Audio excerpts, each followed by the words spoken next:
जय मसीह की। मेरे प्यारे भाई बहनों, परमेश्वर आप सभी को सुखी रखे, आनंदित रखे। मेरे प्यारे भाई बहनों, हमारे परमेश्वर का वचन हमें बताता है हमारे जीवन में वचन कितना जरूरी है।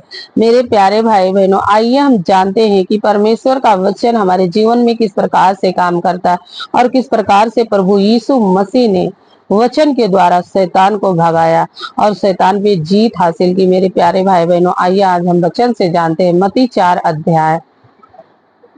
तब आत्मा यीशु को जंगल में ले गया ताकि इबलीस से उसकी परीक्षा हो। वो 40 दिन और 40 रात निराहार रहे। तब उसे भूख लगी। तब परखने वाले ने पास आकर उससे कहा, यदि तू परमेश्वर का पुत्र है तो कह दे कि ये पत्थर रोटी बन जाए। यीशु ने उत्तर दिया, लिखा है, मनुष्य केवल रोटी से नहीं परंतु हर एक वचन से जो परमेश्वर के मुख से निकलता है जीवित रहेगा। तब इबलीस उसे पवित्र नगर में ले गया और मंदिर के कंगारों पर खड़ा किया और उससे कहा, यदि तू परमेश्वर का पुत्र है तो अपने आप को नीचे गिरा दे, क्योंकि लिखा है, वो तेरे विषय में अपने स्वर्गदूतों को आज्ञा देगा और वो तुझे हाथों हाथ उठा लेंगे। कहीं ऐसा ना हो कि तेरे पांव में पत्थर से ठेस लगे।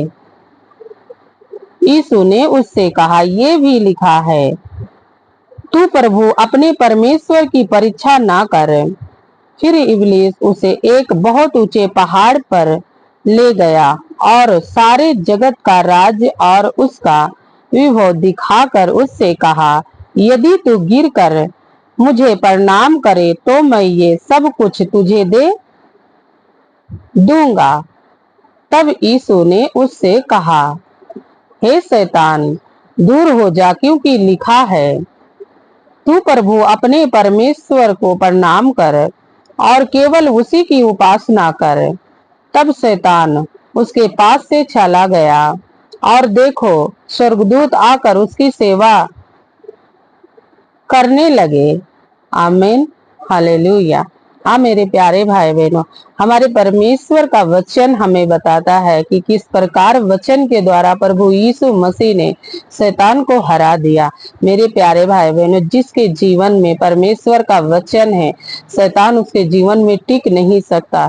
चाहे जितनी बड़ी तकलीफ, मुसीबत, कष्ट उसके जीवन में क्यों ना आए, लेकिन जब परमेश्वर उनके जीवन में है तो सब कुछ संभव हो सकता है, क्योंकि असंभव को संभव करने वाला हमारा परमेश्वर है। इसीलिए मेरे प्यारे भाई बहनों, रोज हमें वचन को पढ़ना चाहिए, अपने परमेश्वर के सम्मुख आना चाहिए और अपने जीवन की सब बातों को अपने परमेश्वर को बताना चाहिए। मेरे प्यारे भाई बहनों, देखो, जब हमें भूख लगती है तो हम खाना खाते हैं। इसीलिए हमें ये भी याद रखना चाहिए कि जब हमें रोज भूख लगती है कि हमें खाना खाना है, जब हम खाना खाते हैं तो हमारे शरीर में ताकत आता है।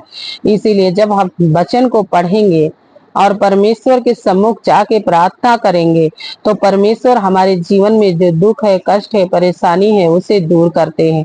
जब हम उनसे कहेंगे तभी ना वो हमारे कष्ट को दूर करेंगे। जब हम उन्हें जानेंगे ही नहीं, उनके वचनों को समझेंगे ही नहीं, तो हम कैसे बुला सकते हैं उन्हें और कैसे कह सकते हैं, प्रभु आपने वचन में कहा है।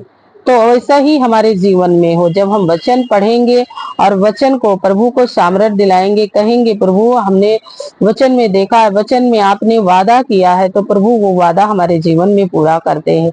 जो लोग वचन पढ़ते हैं, प्रार्थना करते हैं, परमेश्वर पे विश्वास करते हैं, परमेश्वर उन्हीं की जिंदगी में काम करते हैं। मेरे प्यारे भाई बहनों, दुनिया में ऐसे बहुत सारे लोग हैं जो परमेश्वर की आज्ञा को नहीं मानते, लेकिन परमेश्वर के वचन में ये भी लिखा है कि मन फिराओ और परमेश्वर की आज्ञा को मानो, तो परमेश्वर आपके जीवन में काम करेंगे। आपके पापों को भी क्षमा कर देते हैं परमेश्वर, चाहे आपने कितना बड़ा भी पाप किया हो। अगर आप सच्चे हृदय से परमेश्वर के सम्मुख आते हैं और अपने पापों के बारे में प्रभु से बताते हैं कि प्रभु मुझसे ये गलती हो गई है, तो परमेश्वर उस गलती को जो आप उसके सामने स्वीकार करते हैं, उस गलती के लिए आपको क्षमा करता है। मेरे प्यारे भाई बहनों, हम सभी को ऐसे ही होना चाहिए। अपने परमेश्वर से प्रेम करना चाहिए, अपने परमेश्वर की आज्ञा मानना चाहिए और कोशिश करना चाहिए कि हमसे पाप ना हो।